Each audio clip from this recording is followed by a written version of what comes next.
6:14, welcome back, and it's time now for business news. It's the time we say good Monday morning to Mike Eppel. We ask him how his weekend was, and he can't remember, like all of us. It's like a blur. It just happens like this in a flash. Yeah. Well, yeah. I put away patio furniture.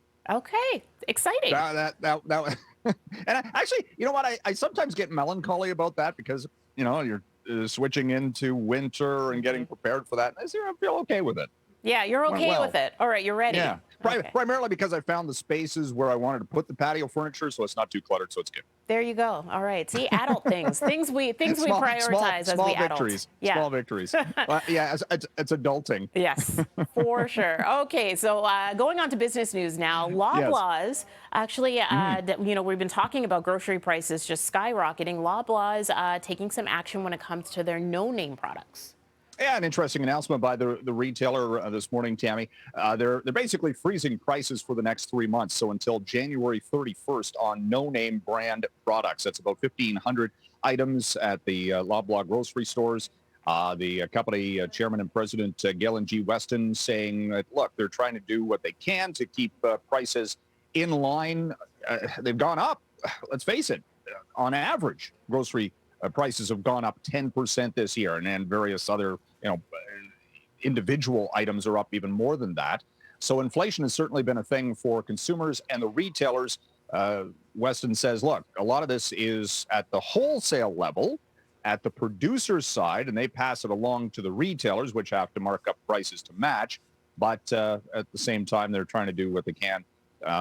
Short term, it's again until the end of January next year.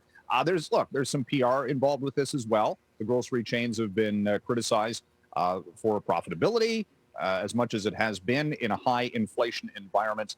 And coming up, I believe that there's going to be a call for Commons Committee look at food prices across the country. So that's something to the political level of this we'll be looking over as well. But in the short term, a little bit of price control, I suppose, at the grocery level.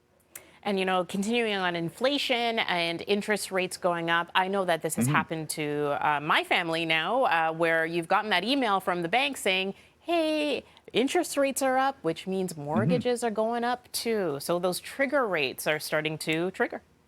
And this is specifically about variable rate mortgages, where you basically have where you're starting from when you sign the papers and you say, and you get that monthly cost on the mortgage.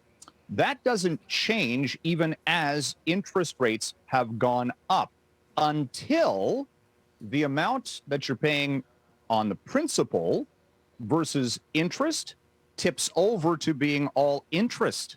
And that's getting close in some cases for variable rate mortgages. When rates were incredibly low, you're paying a lot of principal on the mortgage, not so much interest. That has inverted now, and now people are going to be faced as the interest cost now supersedes what you were paying on a monthly basis. That monthly cost will be going up ostensibly, and it's might be going to happen sooner than you think, because we've still got at least another 2 interest rate increases expected by the Bank of Canada over the next few months here, including one coming up later this month. And we'll actually hear from the Bank of Canada's Business Outlook survey coming up a little bit later today. All right. Moving on to internet providers and Elon Musk, what he's doing for Ukraine. Well, Elon Musk has got this thing called Starlink, and it's a satellite internet service. You might have even seen a notification if in your area here in Canada, you can sign up for the Starlink service in certain areas. Not all, but they're coming because these satellites are going up each and every day, it seems like. Anyway, he's been offering Starlink internet to Ukraine, which has been a key information conduit for the country in the midst of a war. Last week, he was saying, look, the cost of this is quite expensive, and he wanted the U.S. government to pick up the tab. Now he's saying, I'll pay for it myself, and he's got the billions to do so. But interesting how this, we talk about the access to technology just on a daily basis in a war zone. It's even more important for information to offset disinformation, certainly, and for Ukraine keeping internet service online. Yeah, it's definitely vital for sure. All right. Thank you so much, Mike. Have a great welcome. rest of your Monday, and we'll chat with you Thank you. tomorrow. All See you right. later.